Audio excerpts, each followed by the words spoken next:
Assalamualaikum warahmatullahi wabarakatuh. Halo semuanya, kami dari kelompok 1 Ekonomi Pembangunan C akan menjelaskan apa sih teori uang itu. Selamat menyaksikan.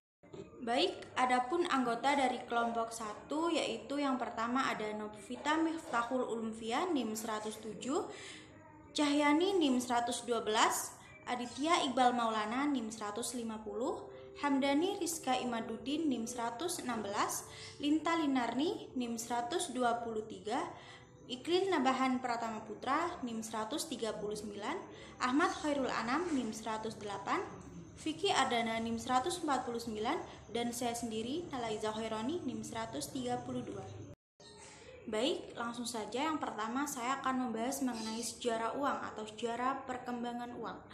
Jadi, uang yang kita kenal sekarang itu telah mengalami proses perkembangan yang panjang.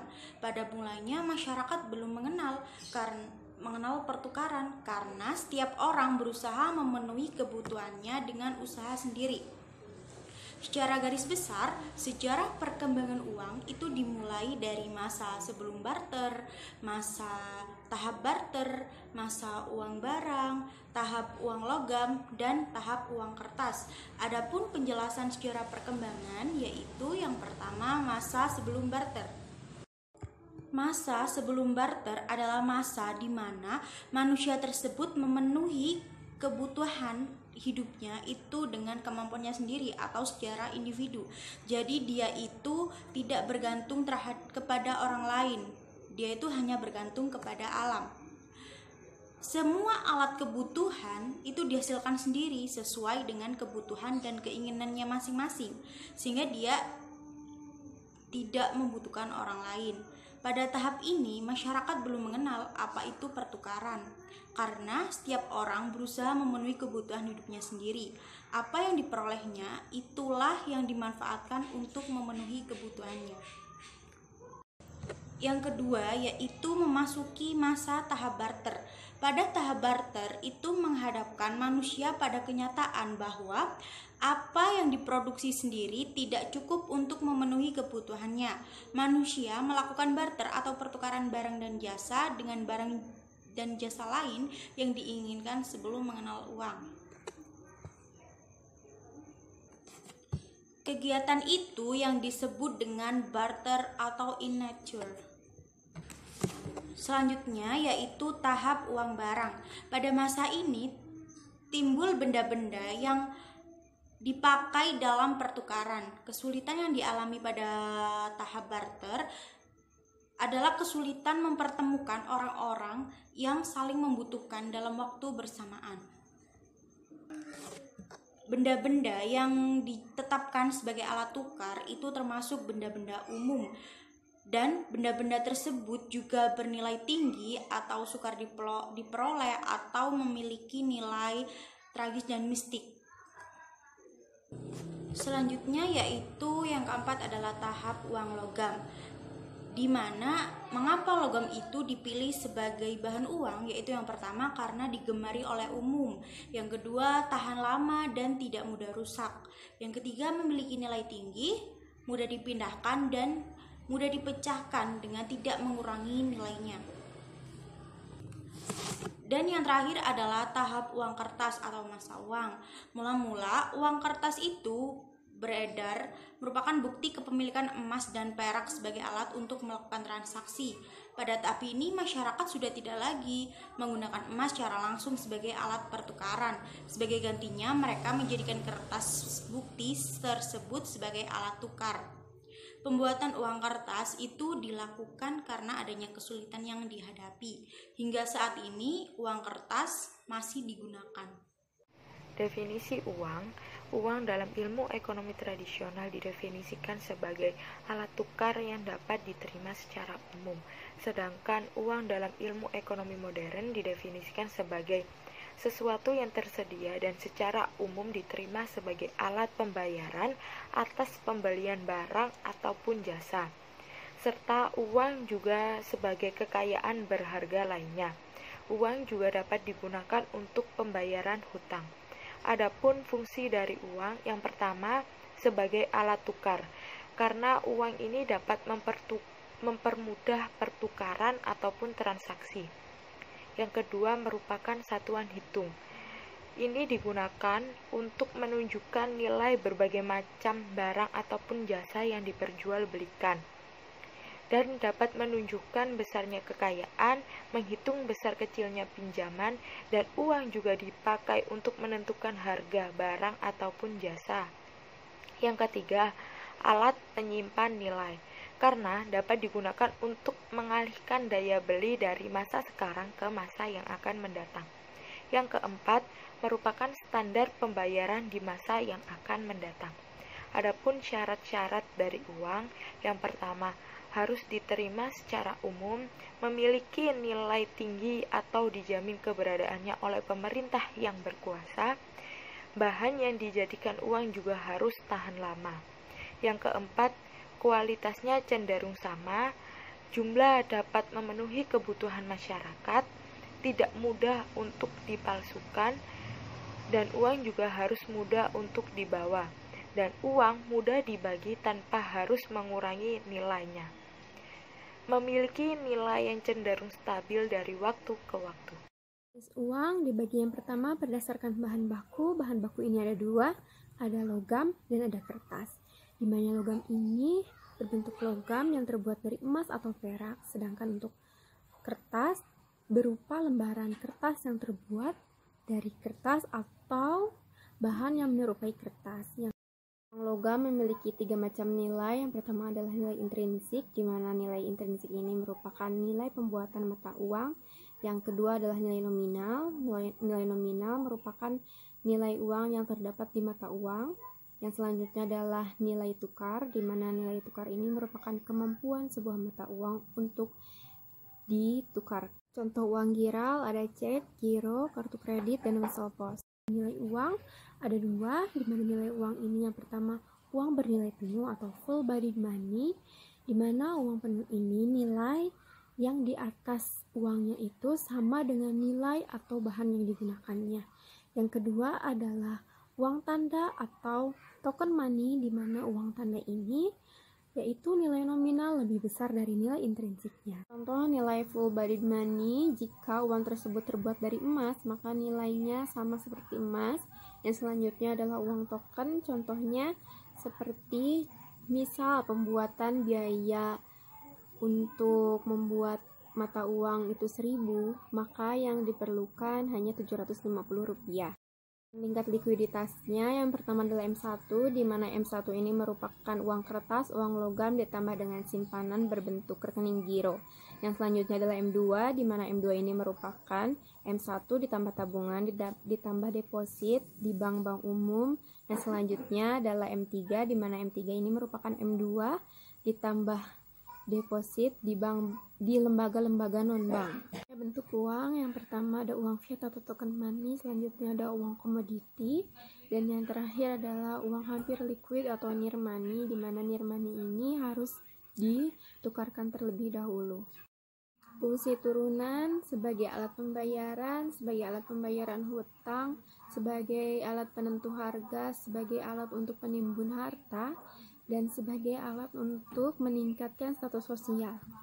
Dalam ekonomi, yang pertama sebagai standar pembayaran di masa depan, yang kedua sebagai alat tukar menukar, yang selanjutnya sebagai pengukur nilai. Teori nilai uang. Tinggi atau rendahnya nilai uang sangat berpengaruh terhadap kegiatan ekonomi. Terdapat dua hal terhadap teori ini. Yang pertama adalah teori uang statis. Teori uang statis atau disebut juga teori kualitatif statis bertujuan untuk menjawab pertanyaan A. Apakah sebenarnya uang? B. Mengapa uang itu ada harganya? C. Mengapa uang itu sampai beredar? Teori ini disebut statis karena tidak mempersoalkan perubahan nilai yang diakibatkan oleh perkembangan ekonomi.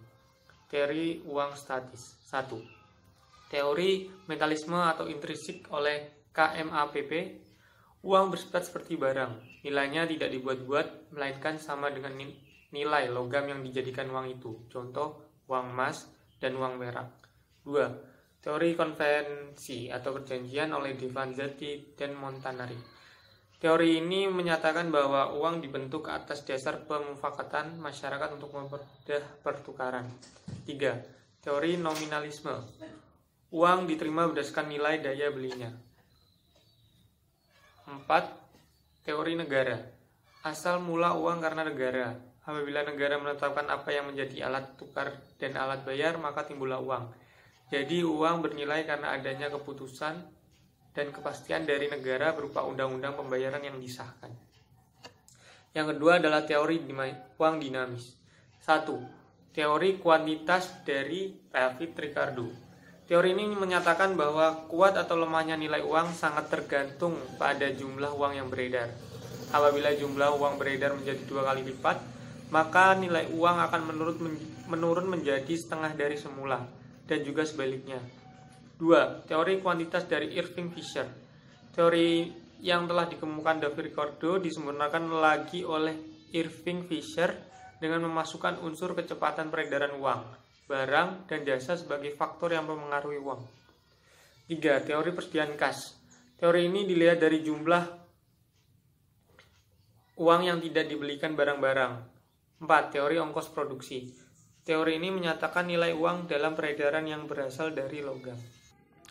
Selanjutnya, teori nilai uang dari penggunaannya. Yang pertama adalah nilai internal uang. Nilai internal uang adalah kemampuan suatu mata uang untuk ditukarkan dengan barang atau daya beli uang terhadap barang-barang. Teori nilai internal uang yaitu daya beli uang sangat ditentukan oleh harga barang tersebut, yang berarti semakin tinggi harga komoditi atau barang dan jasa, maka semakin sedikit komoditi yang bisa diperoleh dengan sejumlah uang, yang berarti daya beli atau purchasing power akan menurun. Begitu pula sebaliknya, semakin rendah harga komoditi, maka semakin banyak pula jumlah komoditi yang bisa diperoleh dengan sejumlah uang, yang berarti daya beli uang tersebut meningkat. Yang kedua, nilai eksternal uang. Nilai eksternal uang adalah harga mata uang suatu negara yang dinyatakan dalam mata uang negara lainnya atau valuta asing atau devisa. Nilai uang eksternal ini dikenal dengan istilah lain yaitu kurs mata uang asing atau foreign exchange rate.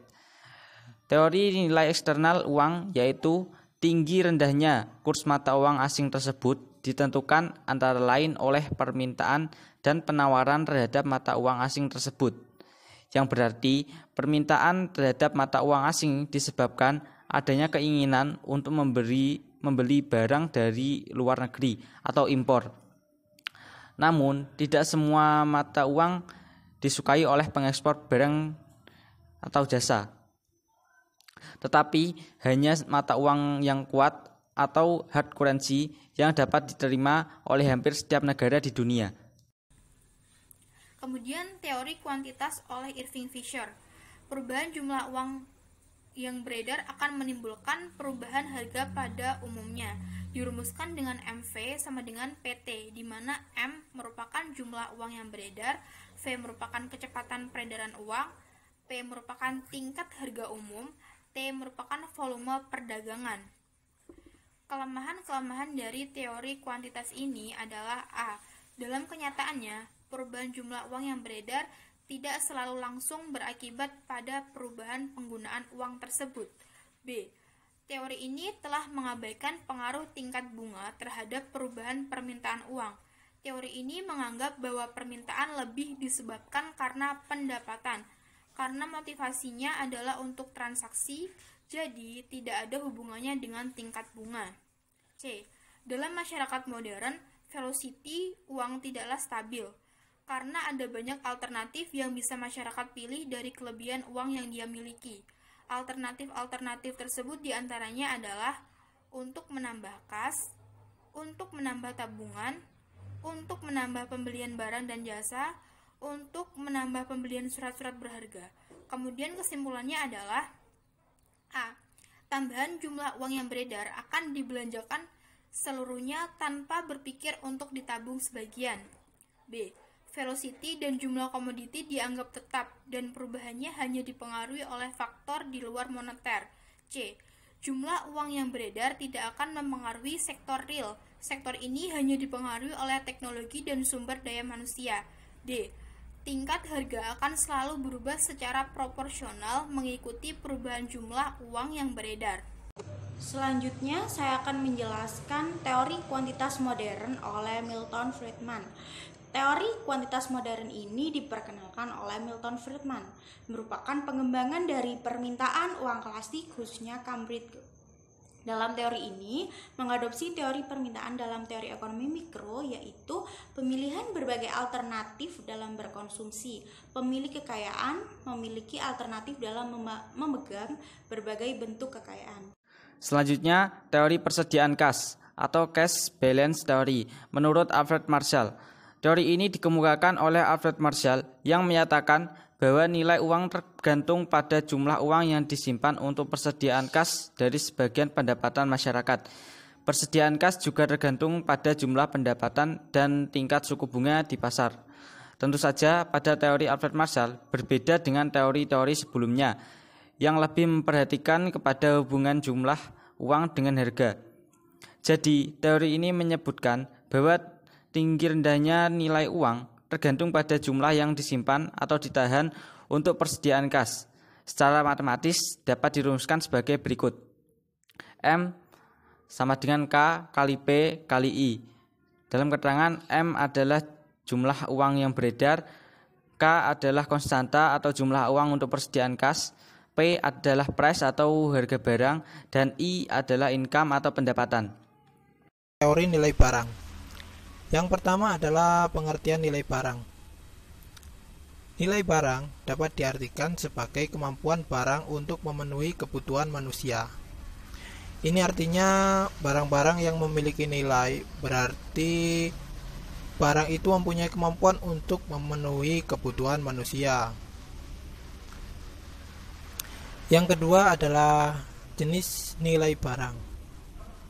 Nilai suatu barang dapat dibedakan menjadi dua, yaitu berdasarkan nilai pakai dan nilai tukar. Saya akan menjelaskan tentang nilai pakai dulu. Nah, nilai pakai atau value in use, suatu barang dikatakan mempunyai nilai pakai apabila barang tersebut mampu memenuhi kebutuhan pemiliknya secara langsung. Nilai pakai dapat dibedakan menjadi dua, yaitu satu, nilai pakai subjektif, yaitu nilai yang diberikan oleh seseorang terhadap suatu barang karena barang tersebut digunakan untuk memenuhi kebutuhannya secara pribadi atau untuk diri sendiri.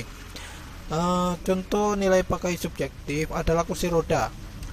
Bagi orang yang tidak dapat berjalan, ini memiliki nilai pakai yang tinggi, tetapi bernilai pakai rendah bagi orang yang sehat.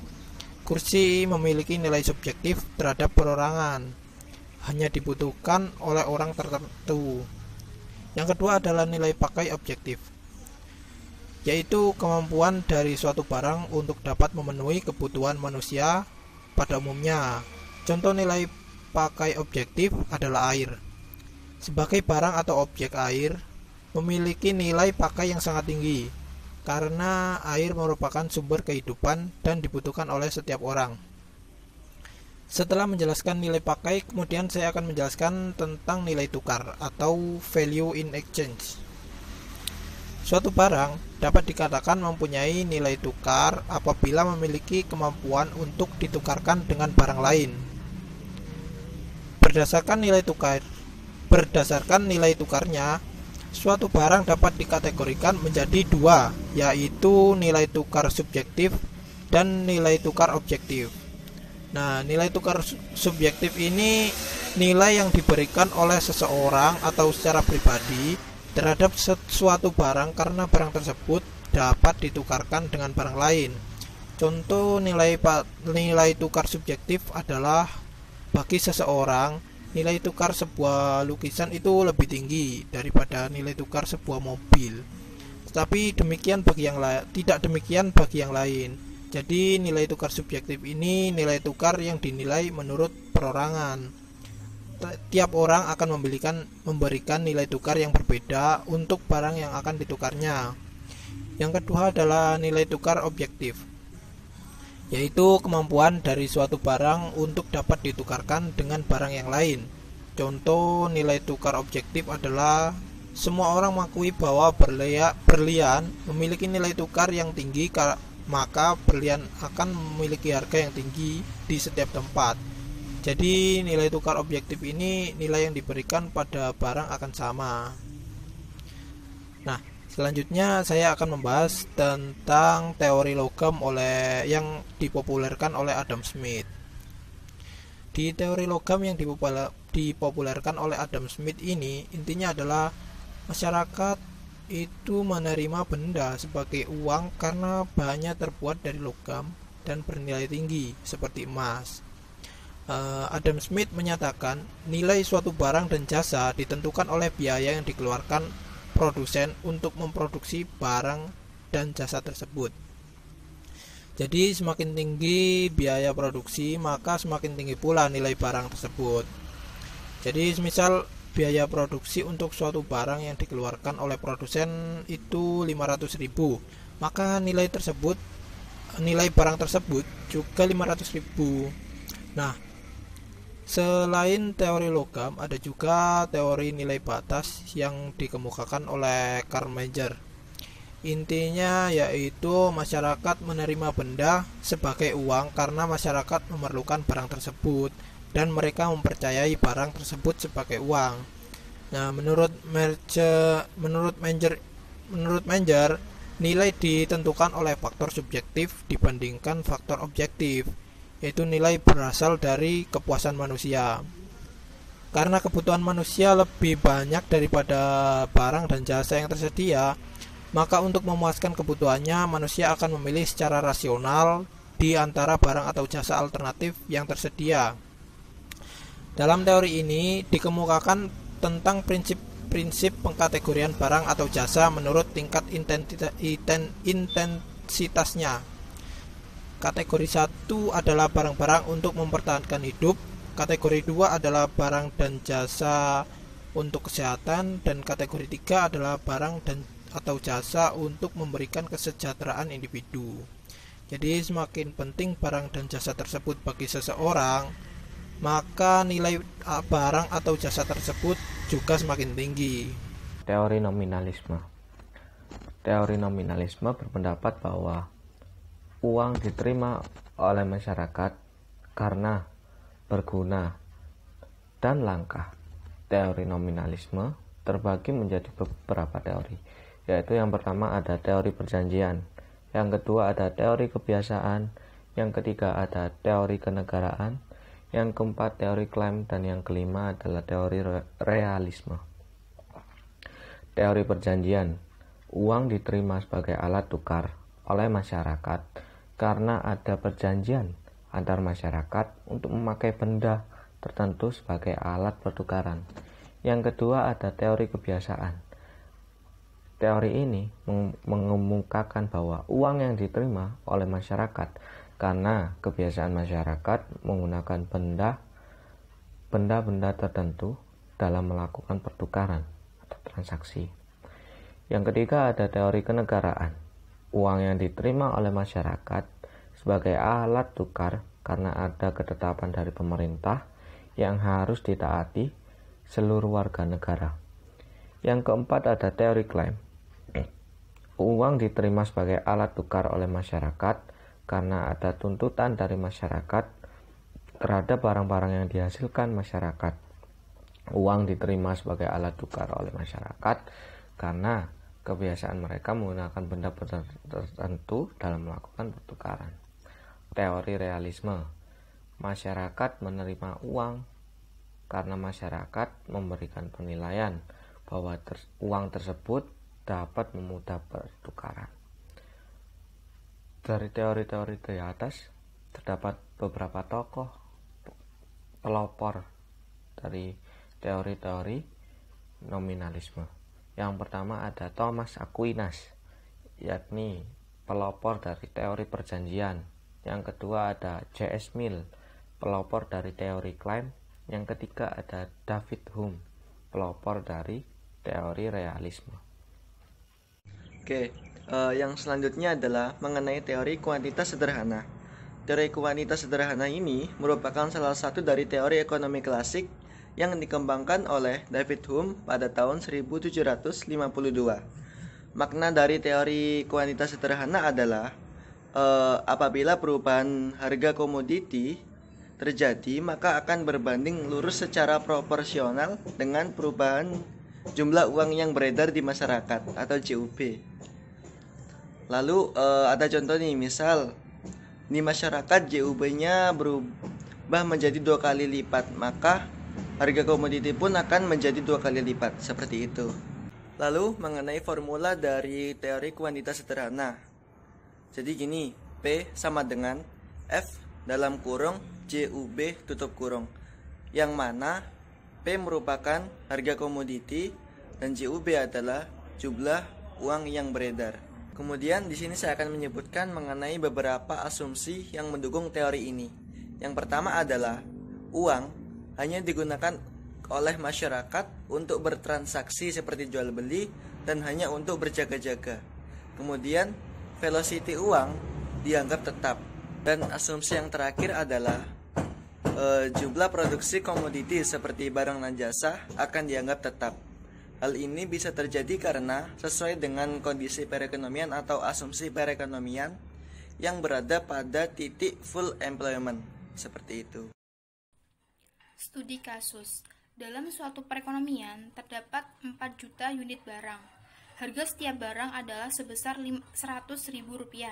Jumlah uang yang beredar adalah sebesar Rp50 juta. Pertanyaannya adalah A. Berapa kali perputaran uang selama setahun? B. Jika investasi mengalami stagnasi dan tidak dapat menambah jumlah barang, perputaran sedang uang yang beredar meningkat 2 kali lipat, bagaimana perubahan harga barangnya? Kemudian dijawab A.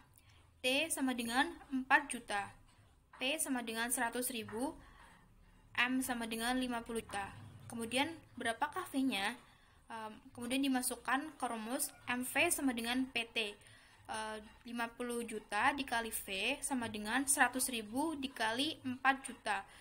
V sama dengan dalam kurung 100.000 dikali 4 juta per 50 juta sama dengan 8.000. Jadi perputaran uang selama 1 tahun di perekonomian itu adalah 8.000 kali.